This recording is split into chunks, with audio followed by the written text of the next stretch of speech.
Isang ina naman ang personal na dumulog sa himpilan ng pulisya sa San Carlos City upang humingi ng tulong para mahanap ang kanyang 23 anyos na anak na nawawala mula pa noong huling linggo.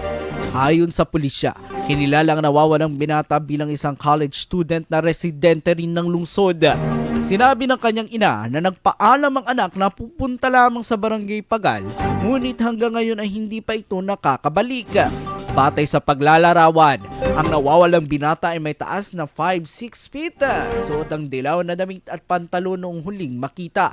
Patuloy naman ang sinasawang investigasyon ng mga otoridad upang matukoy ang kinaroroonan ng binata. Hinihikayat ng pulisya ang sinumang may impormasyon ukol sa insidente na makipag-ugnayan sa pinakamalapit na himpilan ng pulisya. Nananawagan din ang pamilya sa publiko na tulungan sila sa paghahanap sa kanilang mahal sa buhay. IFM News. IFM News. IFM News.